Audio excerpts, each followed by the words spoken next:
باب ما يستحب للرجل أن يقوله إذا سمع الآذان. وبه قال حدثنا يونس قال أخبرنا ابن وهب قال أخبرني مالك ويونس عن ابن شهاب عن عطاء بن يزيد الليثي عن أبي سعيد الخدري رضي الله تعالى عنه قال سمعت رسول الله صلى الله عليه وسلم يقول إذا سمعتم المؤذن. وفي حديث مالك النداء فقولوا مثل ما يقول. وفي حديث مالك ما يقول المؤذن. یہ معاملہ ہے کہ اگر آذان کے کلمات آپ سنیں تو آذان کے کلمات کا جواب کس طریقے سے ادا کیا جائے. حدیث مبارکہ میں نبی اکرم صلی اللہ علیہ وسلم نے صاف الفاظ کے اندر فرمایا فقولوا مثل ما یقول. فقولوا مثل ما یقول. جس طریقے سے مؤذن کہتا ہے اسی طریقے سے آپ کہے. جیسے کہ اللہ اکبر کے جواب میں اللہ اکبر، اشہد ان لا الہ الا اللہ کے جواب میں اشہد ان لا الہ الا اللہ، اشہد ان محمد رسول اللہ کے جواب میں اسی طرح کی کلمہ، اور حی علی الصلاۃ کے جواب میں لا حول ولا قوت الا باللہ، اور حی علی الفلاح کے جواب میں بھی لا حول ولا قوت الا باللہ. اور پھر اسی طریقے سے اللہ اکبر کے جواب میں اللہ اکبر اور لا الہ الا اللہ کے جواب میں لا الہ الا اللہ. یہ آذان کا جواب ہے. یہاں یہ ایک بات کی جاتی ہے کہ نبی اکرم صلی اللہ علیہ وسلم نے فرمایا کہ جس طرح مؤذن کہے اسی طریقے سے آپ اس کے جواب کو دہرائے. ما روي عن النبي صلى الله عليه وسلم في قول عند ذلك لا حول ولا قوة إلا بالله وفي الحض على ذلك فما قال به. قال حدثنا ابن أبي داود قال حدثنا إسحاق بن محمد الفربي قال حدثنا إسماعيل بن جعفر عن عمار ابن غزية عن حبيب بن عبد الرحمن عن حفص بن عاصم عن أبيه عن جد عمر بن الخطاب رضي الله تعالى عنه أن رسول الله صلى الله عليه وسلم قال إذا قال المؤذن الله أكبر الله أكبر فقال أحدكم الله أكبر الله أكبر ثم قال أشهد أن لا إله إلا الله فقال أشهد أن لا إله إلا الله ثم قال أشهد أن محمد رسول الله فقال أشهد أن محمد رسول الله ثم قال حي على الصلاة فقال لا حول ولا قوة إلا بالله ثم قال حي على الفلاح فقال لا حول ولا قوة إلا بالله ثم قال الله أكبر الله أكبر فقال الله أكبر الله أكبر ثم قال لا إله إلا الله فقال لا إله إلا الله من قلبه دخل الجنة. فرماتے ہیں کہ یہ جو دو کلمات ہیں یہ تو صرف اور صرف لوگوں کو دعوت دینے کے لیے ہے. کس کے لیے ہے؟ لوگوں کو دعوت دینے کے لیے ہے. اب جب یہ کلمات لوگوں کو دعوت دینے کے لیے ہے تو اس میں ظاہر ہے کہ مؤذن بھی اگر اس طرح کہے کہ حی علی الصلاۃ اور تم بھی کہو کہ حی علی الصلاۃ، یا مؤذن اگر کہے حی علی الفلاح اور تم بھی کہو حی علی الفلاح، تو اس کی کوئی معنی نہیں. بالفاظ دیگر اس کے معنی ہیں، لیکن یہ کہ وہ جو سمجھ میں آنے والی بات ہے نا بالکل ذکر اور اذکار کی، وہ نہیں ہے. جیسے آپ اللہ اکبر اللہ اکبر کے بدلے اللہ اکبر کہتے ہیں تو ایک ذکر کا ثواب ہے. اسی طرح تشہد کے بدلے میں تشہد آپ کہتے ہیں تو ذکر ہے.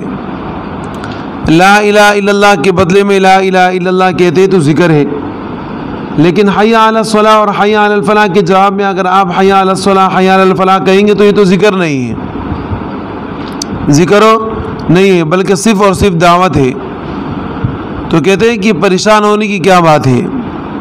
نبی اکرم صلی اللہ علیہ وسلم سے دوسری ایک روایت کے اندر یہ منقول ہے کہ جب آپ حی علی الصلاۃ حی علی الفلاح سنیں تو اس کے جواب میں لا حول ولا قوت الا باللہ کہے، اور یہ تو ذکر ہے نا.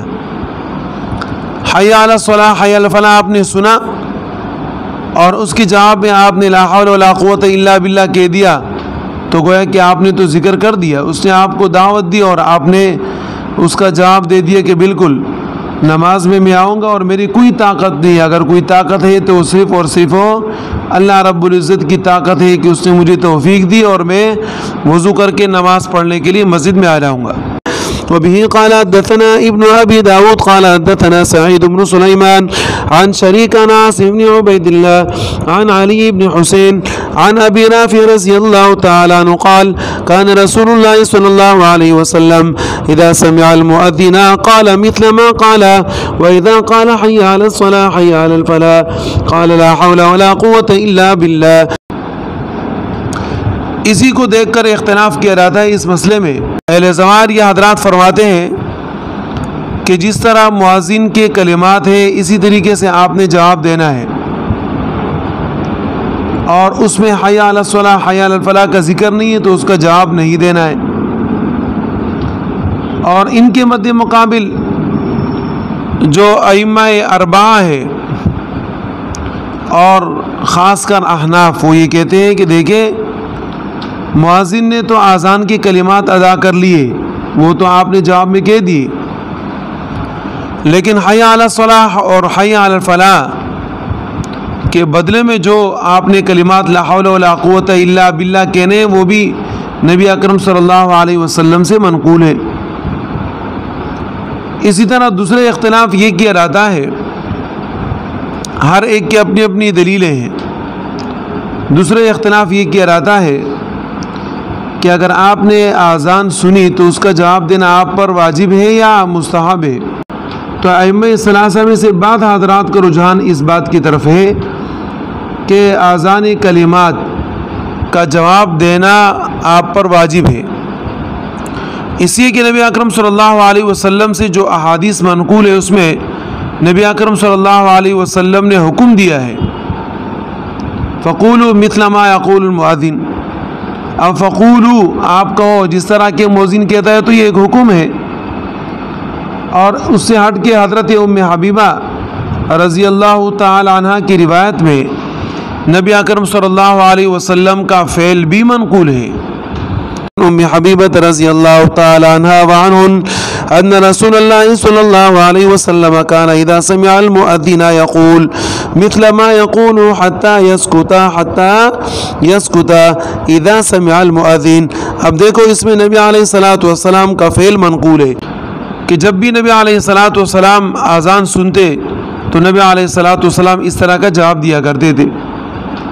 اسی ائمہ ثلاثہ میں سے بعض حضرات کی یہ رائے ہے کہ اذان کا جواب دینا واجب ہے اور لازم ہے, اور اکثر ائمہ ثلاثہ اور خاص کر امام ابو حنیفہ رحمہ اللہ ان کا یہ مذہب ہے کہ نہیں, اذان کا جواب دینا واجب نہیں ہے بلکہ مستحب ہے.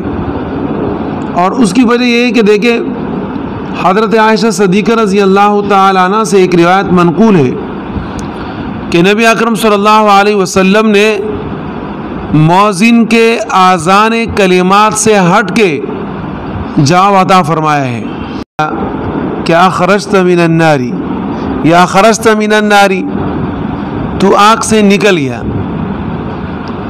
علی الفطرہ, اس طرح کے الفاظ ذکر فرمائے کہ یہ فطرت پر ہے, یعنی کہ ہر آدمی جو پیدا ہوتا ہے وہ فطرت اسلام پر پیدا ہوتا ہے, تو یہ آپ کی فطرت ہے. اب ان باتوں سے یہ معلوم ہوتا ہے کہ مؤذن کے کلمات کا جواب بعین ہی دینا واجب نہیں ہے. اسی احناف نے یہ مذہب اپنے لیے اپنایا ہے کہ اذان کے کلمات کا جواب دینا واجب نہیں ہے بلکہ مستحب ہے, بلکہ کیا ہے. وبه قال حدثنا محمد بن خزيمة قال حدثنا محمد بن عبد الله الأنصاري قال حدثني محمد بن عمر الليثي عن أبي عن جدي رضي الله تعالى عنه قال كنا عند معاوية رضي الله تعالى عنه فأذن المؤذن فقال معاوية سمعت النبي صلى الله عليه وسلم يقول إذا سمعتم المؤذن يؤذن فقولوا مثل مقالته أو كما قال. قال أبو جعفر فذهب قوم إلى هذه الآثار فقالوا ينبغي لمن سمع الآذان يقول كما يقول المؤذن حتى يفرغ من آذانه. یہ حدیث پھر پڑھ رہا